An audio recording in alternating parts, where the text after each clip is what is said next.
rushing tag against Clemson. I know that's not the standard that you guys want. I guess how close do you feel like you guys were to maybe having more sustainable, explosive drives, and I guess what needs to get cleaned up moving forward? Yeah, I mean, I give a lot of credit to Clemson. Man, they did a good job. They had an experienced front, probably two of the best linebackers in the country. You know, when we had a chance to hit them, we got to hit them. You know, we missed a couple of those opportunities there. I was just talking to Mo Smith in the hallway not too long ago. He was saying, you know, Mo keeps me, he tries to keep me positive. You know, that's his job.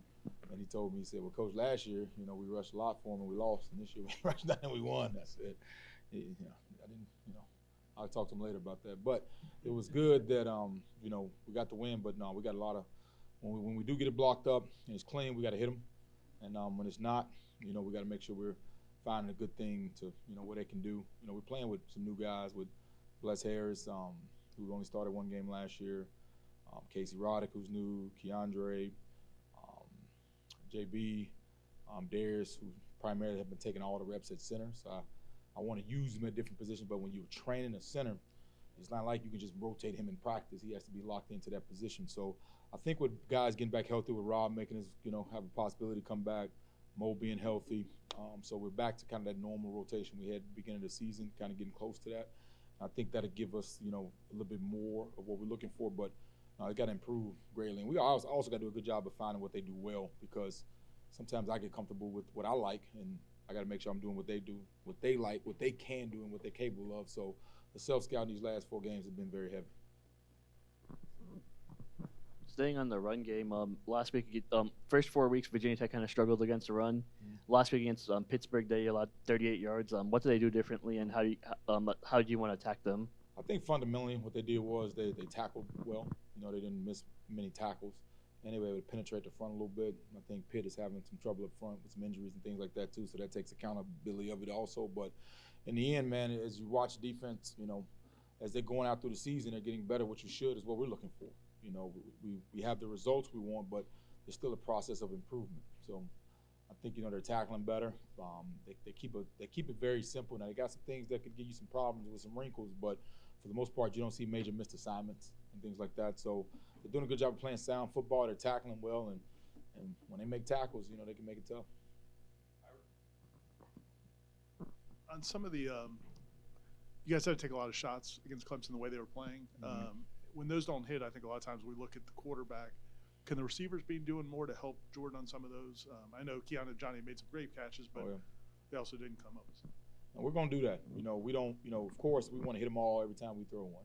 And it's always something different each time, whether it be the defense, what they present, they play it well, whether the receiver can do a job of separation, or we're Jordan timing and protection also.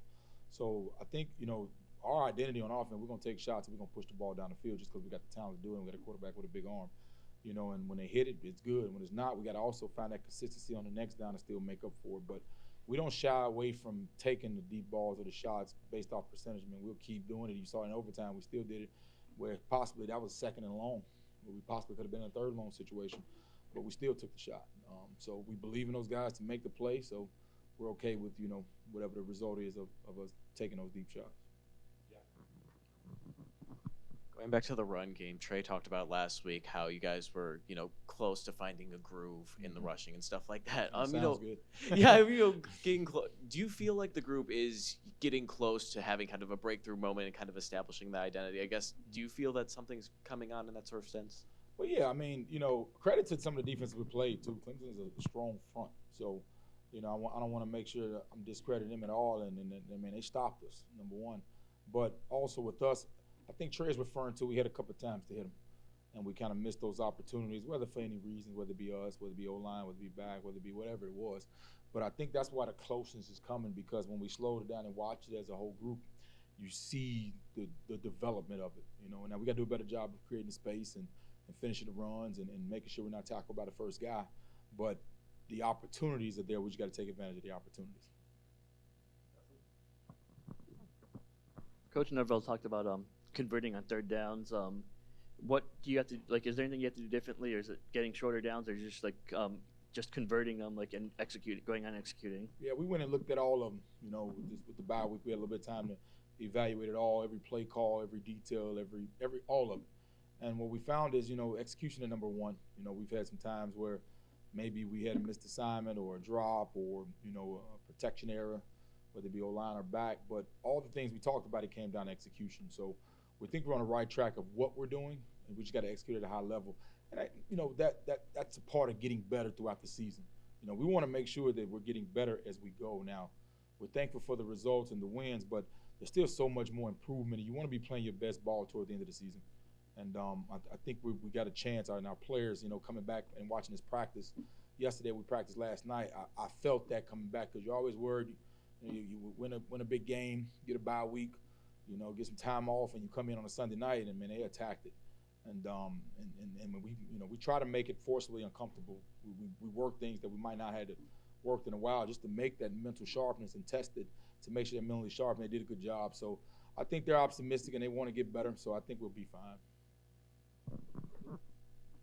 You had mentioned newcomers on the offensive line or kind of having revolving pieces. Not that I know it's not an excuse for you, but like you guys to have this data point of 4 games now and then have the bye week. I guess how helpful is that for you to get, I guess, context for them, what these new guys can do, for them to go back and see what they didn't do, that kind of stuff? Well, yeah, extremely helpful because, when you have, like, for example, Darius was the primary center, Casey Roddick first time starting for the Noles. I'm rotating Meach, then he's rotating with Keandre, JB, then Darius still playing multiple spots.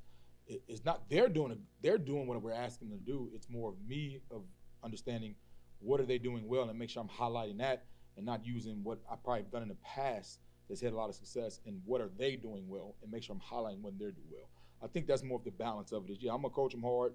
We got to block all that, all the normal stuff you're gonna have. You can watch any football game. You got to do stuff better. But what are they doing well, and what can I do to put them in better position to showcase their talents? Whether it be whatever scheme it is, and understanding that doing a better job of putting them in better position.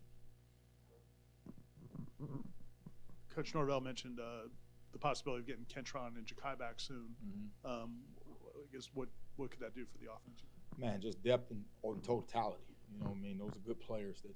Ja'Kai's made a lot of plays in Doak Campbell and on the road, man. So many moments flash into my head of him, man, having some game-breaking times even from the first year. I'm having some really good plays. So it's always good to have him back, and he's been in good spirits. The equipment staff has literally had to steal his shoulder pads from him every week because he wanted to go out there a little bit too early. So he's chomping at the bit. So I'm very excited to see him out there in practice this week. And Tron also, man, Tron has made a lot of plays around here too. So, and that's the balance I have to make always. We're always looking for improvement, but I'm glad we've been able to showcase some other guys. Maybe this might not be going, but I'm glad to see Keon making plays. I'm liking the other guys, Jaheim making some plays. So, I know it's going to come for the backs, and I know it's going to come for the other guys. But with Tron and Ja'Kai, and that make it, a little bit deeper, and it's a really good group of receivers. Also, when you have an explosive offense and other teams are trying to keep you off the field, does that create a challenge in terms of guys wanting to do too much or pressing a little bit? And have you seen that, or has that not been? Yeah, whenever you get limited opportunities, guys want to make plays, and that's a part of it. But in the reality of it, we just got to be efficient. Whether they're trying to keep the ball from us or not, if you're efficient, it doesn't matter. If you're efficient and you're not wasting drives or wasting time, you execute at a high level, they better be just as efficient. So that's the balance of it. They can attempt that, but as long as we're efficient, you still got to score. You still got to win drives and win and put it in the end zone. So I think our efficiency is rate when we get in the red zone, when we do get the first down. I've liked what I've seen from the offense, but at the end of the day, we got to just execute and be efficient no matter what they're doing. I'm pretty sure coaches alluded to how the big picture as a whole team, how that works together to keep us on the field. So, man, we got to push the tempo a little bit more, probably play a little bit faster, and have do a better job on third down. But efficiency is the number one.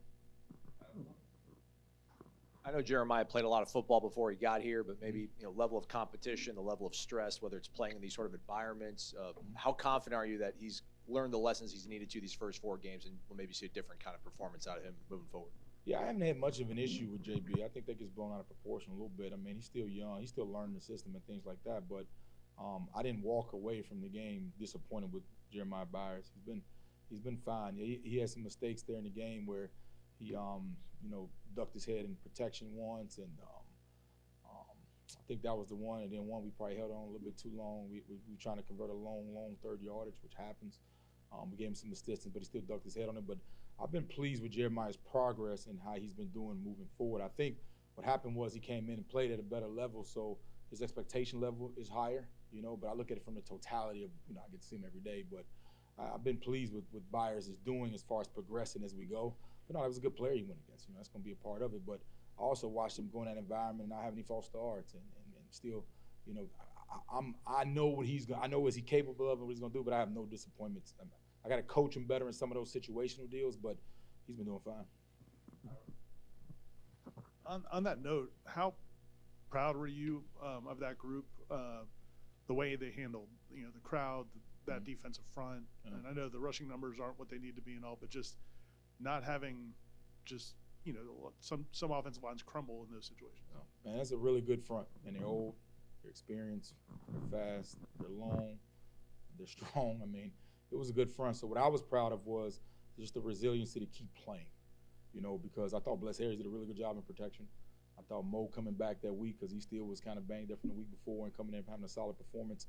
I was able to get Keandre and Meach on that rotation, which was good, just to keep them rotating.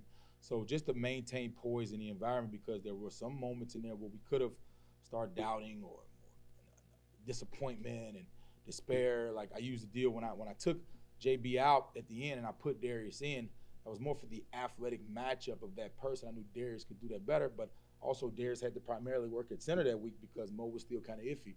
So he didn't have a lot of reps at that position, but, you know, he's a vet, so I trusted him in it. And he still, when he got in there, had some times where I could have, you know, snatched him up. But that's why I went there. And the first person that really brought that up was JB. Like, that's what I love about that unit is they know how to find a way to win the game and play better at the end and trust each other. So I'm really pleased on where we are, and I can't wait to see us keep moving forward.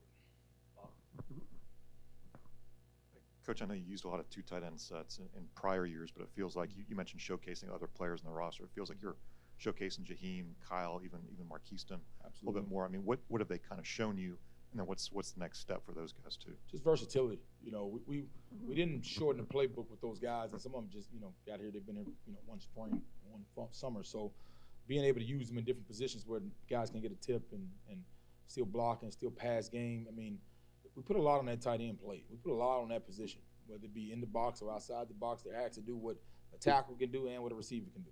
And then you rotate multiple guys in there by situation. So I've been pleased because we've been able to use them in multiple spots and kind of still get the screen game going, still get the vertical pass game, and still get them involved in the run game, whether it be cut off backside, you know, so leading on front side plays, man, being attached and things like that. So once again, game 5 coming up. We should be able to start doing more and more with those guys, but I'm pleased at where they are now, and as we continue, I think it's going to get better.